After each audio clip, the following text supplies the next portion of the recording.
La France produit plus de 3 millions de tonnes de déchets plastiques chaque année. Seulement 20% sont recyclés. Milan, la Dolce Vita, les habitants qui ne sont pas pressés d'aller au travail. Ne vous fiez pas aux apparences. Les Italiens se sont attaqués bien avant nous à l'objet en plastique le plus polluant.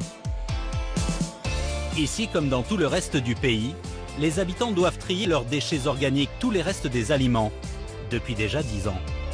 Mais le plus incroyable, ce sont les sacs plastiques qui servent à emballer les poubelles. Ils sont entièrement biodégradables, une première en Europe. On voit bien que c'est un sac biodégradable. C'est écrit dessus. Et à l'intérieur, les déchets verts destinés au compost. On est plutôt content de la manière dont nos habitants trient. Remarquez, s'ils ne le font pas, ils ont une amende, une sanction. L'amende est de 50 € pour les mauvais trieurs. Mais cette petite révolution du plastique non polluant ne s'arrête pas aux trottoirs italiens.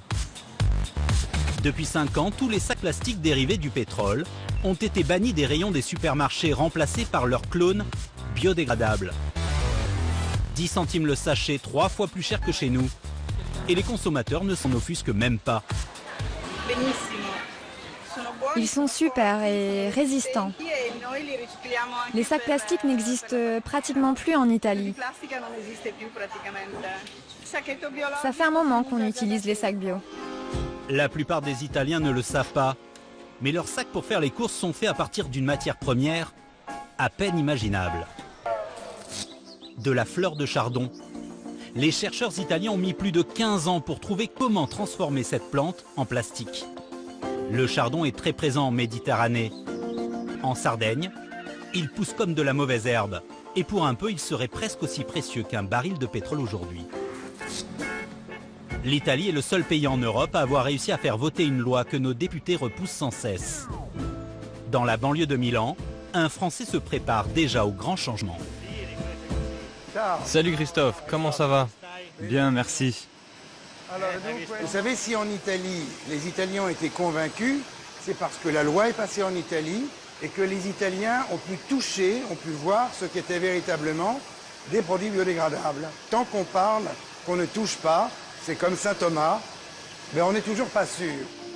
Cet homme d'affaires est en négociation avec Novamont, le géant de la chimie verte en Italie.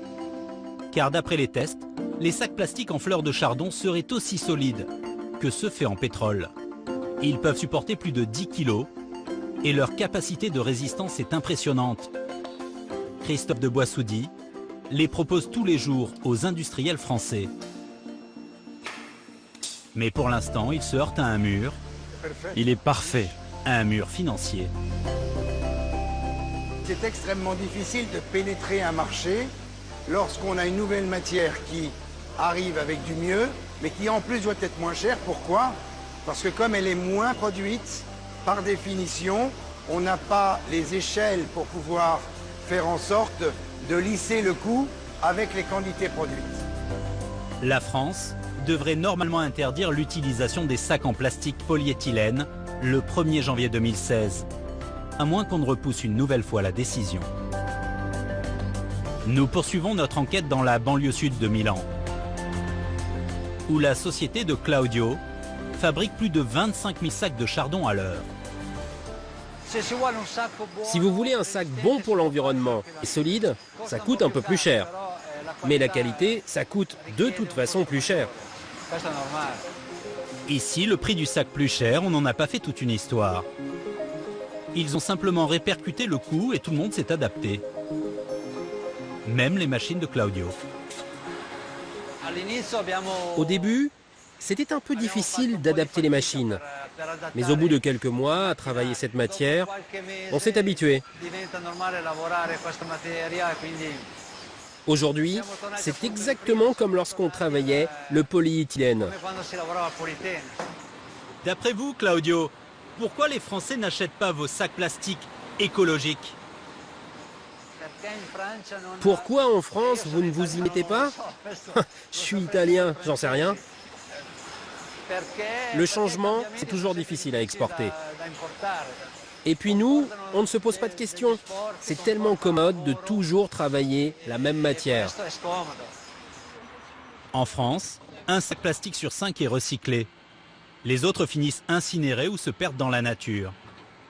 À Milan, désormais, tous les sacs plastiques terminent dans cette décharge. Christophe de Boissoudier a rendez-vous avec Julia.